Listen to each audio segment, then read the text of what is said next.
Raphael loved his elderly father, but when he became concerned about the care his dad was receiving at his aged care home, he demanded answers. Unhappy with the response, Raphael took matters into his own hands. Now he's paying the price. I've been to jail as a visitor or on business, but I've never been there as a customer. I haven't put death threats against anybody. I haven't threatened to bomb the joint, you know what I mean? Raphael Strochlitz faces losing his freedom soon after losing his father. What I got was the last 10 days in a hospital bed, watching him die. He could be jailed for up to 10 years for stalking an aged care CEO with ties to Australia's wealthiest families. He's got nothing to fear. I'm not a violent person. From funeral outbursts, and excuse my French, you are all a pack of holes, to allegations of shocking racist rants. It was never said by me, never. An extraordinary fallout that's divided a close-knit community. They are serious allegations. That just hurts. At its inside, that hurts. Absolutely disgusting from the bottom right up. Not telling the truth doesn't make the problem go away. Raphael's outspoken concern for his dad, Ephraim, under aged care giant Jewish Care Victoria, triggered this entire mess. As a boy from Poland, Ephraim survived the Holocaust. As a young man, he fought for Israel's independence. Later, he carried out espionage for the revered Mossad spy agency. It's like having a James Bond in the family. Ephraim immigrated to Melbourne in the late 50s. At the age of 92, he reluctantly moved into Jewish Care's Gary Smorgon house. He used to describe the meals. He said a pig would knock back these meals. Raphael says the aged care facility was a far cry from the promo video. And the menu board at Ephraim's local. Raw meals, missed medication, security doors unlocked, and a high turnover of staff, he claims, contributed to substandard care. Like the time Ephraim fell and hurt himself after staff failed to respond to his overnight emergency buzzer for 16 minutes. I approached it countless times, and the only reason I went straight to the CEO because nothing was being done. On behalf of the Jewish Care Board, Jewish Care Victoria CEO Bill Appleby paints a very different picture. He told police Raphael became nasty when Raphael's wife was made redundant from her receptionist role at Jewish Care. The care of my father and my wife's employment is night and day. It's two different issues. Yeah. It's one thing I do know.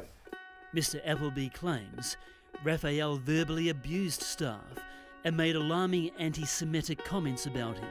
I would never say that. I would never think that. Whether you're Jew or non-Jew, I would never say it. Jewish Care took the extraordinary step of banning Raphael from visiting his dad. You want Rafi to come? Yeah. Ephraim's health deteriorated and he was admitted to hospital in January. He passed away the following month. Nobody should go through that. 5 months, I didn't get to see my father. Raphael claims he discovered there were days when his dad hadn't been given his medication when he was at Jewish Care. He used the eulogy to take aim at management. You took a Holocaust survivor's happiness away, showed no respect or dignity to my father. Raphael continued to email Bill Appleby demanding issues at the home be addressed. He even blasted him on an international radio show. The mission statement of Jewish Care is there to be used as toilet paper. This grieving son admits he's angry and can be bullish, but he denies being behind a vindictive Twitter account slamming Jewish Care. Bill Appleby, though, had had enough. He complained to police, and Raphael was arrested and charged with stalking. I don't have any social media accounts at all. We approached Bill Appleby twice to discuss the issue, and he took the unusual step of emailing our legal department. He said that before Mr. Strochlitz's wife was made redundant, there were no complaints or concerns raised by him. He added, I hope that you will look into this so that we can be assured that these matters can be dealt with by the courts rather than being further amplified in the media.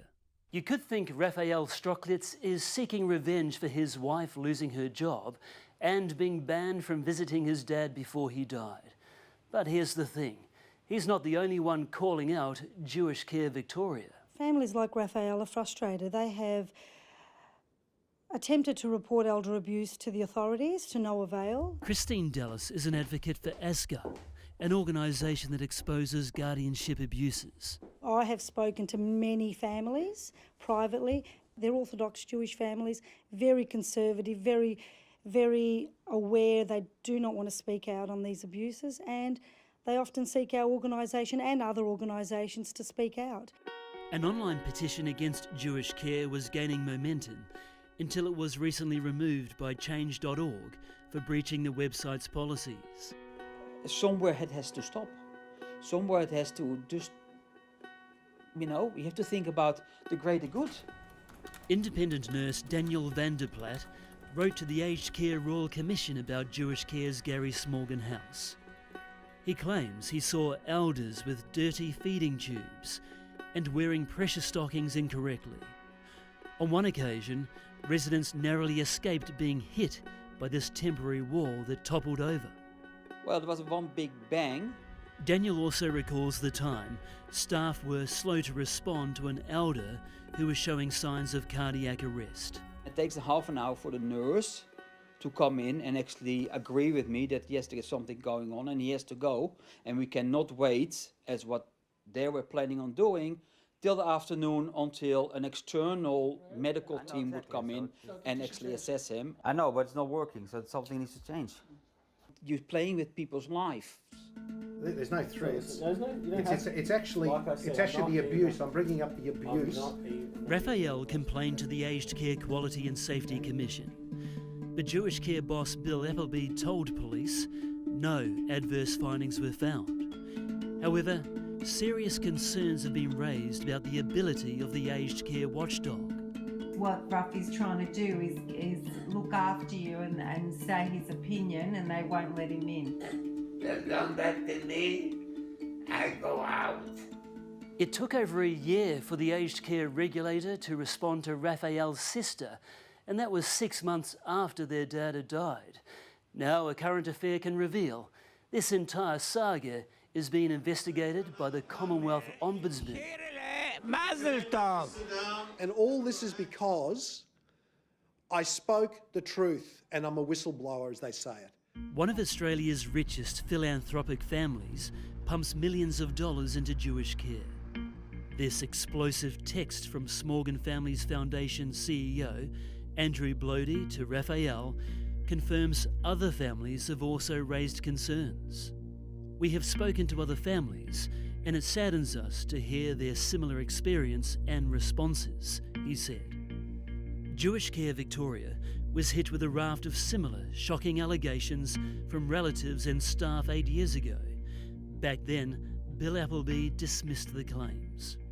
I actually said to Bill Appleby at the time, I said, a fish rots at the head, and you're the head, so obviously the buck stops with you. In 2015, Melissa Diner pulled her mum Beatrice out of Jewish Care after just 1 year. My mum got to the stage where she had to have incontinence pads. I've got photos of those pads being thrown in the bathroom, left on the floor, left in the bathroom sink, infectious waste in a regular rubbish bin in a corridor during a flu and gastro outbreak.